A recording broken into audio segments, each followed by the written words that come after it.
কোনো রকমের যাতে রাজনৈতিক বক্তব্য আপনারা যে মসজিদের ইমাম,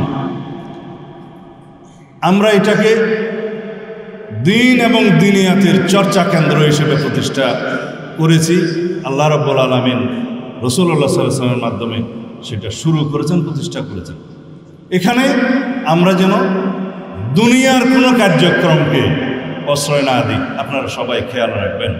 আমরা যেন মসজিদকে, ইমামদেরকে, খতিবদেরকে বিতর্কের ঊর্ধ্বে রাখি এবং থাকি, সেটা আপনারা মনোযোগ দেবেন। রাজনৈতিক চর্চার জন্য বহু কেন্দ্র আছে, যাতে কোনো বিতর্ক না হয় সেভাবে আপনারা দয়া করে এই বিষয়টা খেয়াল রাখবেন।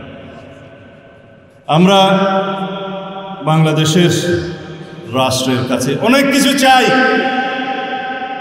আপনারা রাষ্ট্রের কাছে অনেক কিছু চান, কিন্তু রাষ্ট্র পরিচালনার মধ্যে সবচাইতে মূল্যায়িত হওয়া উচিত আমরা রাষ্ট্রকে কি দিতে পারি।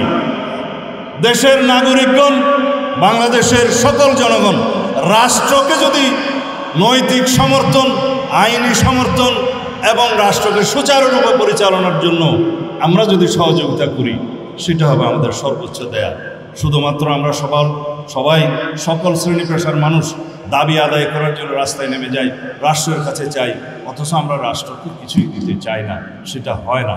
শহীদ রাষ্ট্রপতি জিয়াউর রহমানের শিক্ষা স্বনির্ভরতার মাধ্যমে তিনি খাল খনন কর্মসূচি এবং অন্যান্য কর্মসূচি গ্রহণ করেছিলেন, যাতে রাষ্ট্রের জনগণ স্বতঃস্ফূর্তভাবে বিনা শ্রমে রাষ্ট্রের জন্য কাজ করতে পারে, সেই অনুপ্রেরণায় অনুপ্রাণিত হয়।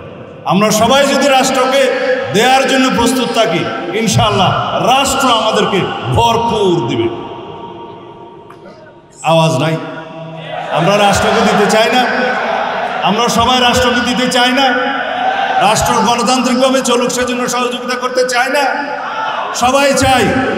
এখন যদি কেউ আপনারা বলেন যে এই রাষ্ট্রটা ফ্যাসিবাদ মুক্ত হয়েছে, স্বৈরাচার মুক্ত হয়েছে, যাতে সারা জীবনের জন্য এই ফ্যাসিবাদী আওয়ামী গোষ্ঠী বাংলাদেশে আর কোনোদিন পদার্পণ না করতে পারে এবং বাংলাদেশে যাতে ফ্যাসিবাদী রাজনীতির কোনোদিন উৎপত্তি এবং উৎপাদ না হয়, সেই জন্য আমরা সবাই সহযোগিতায় থাকবো, এটা আপনারা দিতে চান না?